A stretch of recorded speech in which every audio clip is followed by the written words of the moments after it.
Brought to you by Agilus Diagnostics. Health test की बात आती है तो मैं भरोसा करता हूँ India's largest diagnostics company Agilus Diagnostics. खुद को टेस्ट करते रहो।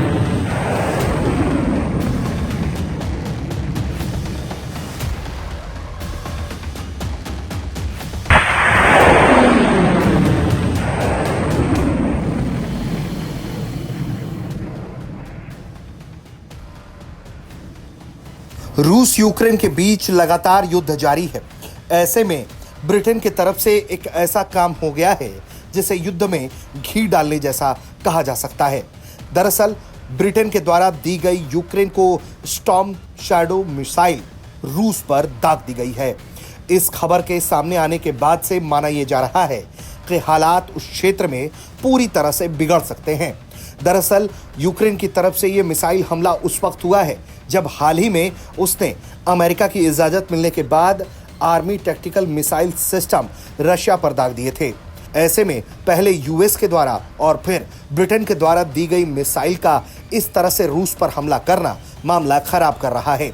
ये मिसाइलें यूक्रेन को ब्रिटेन ने बहुत पहले दी थीं, लेकिन उसने हमेशा ये कहा था कि आप इसका इस्तेमाल अपने सीमा क्षेत्र से बाहर नहीं करेंगे और अपने आप को बचाने के लिए इस मिसाइल का इस्तेमाल करेंगे। अब उसने इस मिसाइल के जरिए रूस पर हमला किया है, जिससे मामला बिगड़ता जा रहा है। स्टॉर्म शैडो मिसाइल के बारे में आपको बताएं, ये एक एंग्लो फ्रेंच क्रूज मिसाइल है। इसकी सबसे बड़ी खासियत है इसकी रेंज, जो 250 किलोमीटर तक लक्ष्य भेद देती है। 5.10 मीटर लंबी इस मिसाइल का वजन 1300 किलो है।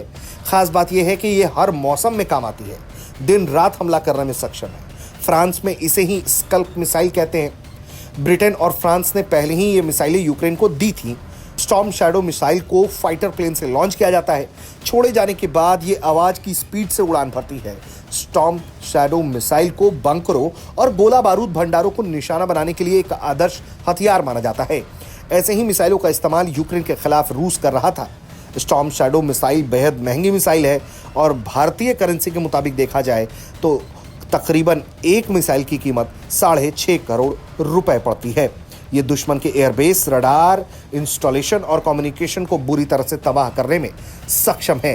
हालांकि इस मिसाइल के हमले की पुष्टि अभी ब्रिटेन या यूक्रेन के द्वारा नहीं की गई है, लेकिन जिस क्षेत्र में यह हमला हुआ है वहां के लोगों ने इस मिसाइल के प्रोजेक्टाइल बरामद किए हैं। हालांकि इस पूरे मामले पर अघोषित चुप्पी बनी हुई है, लेकिन जिस तरह से हाल ही में रशिया ने अपने डॉक्ट्रिन में बदलाव किया और बैलिस्टिक मिसाइलों के हमले के जवाब में न्यूक्लियर हथियार इस्तेमाल करने की बात कही है, उससे माना जा रहा है कि हालात इस क्षेत्र में और ज्यादा भयावह हो सकते हैं।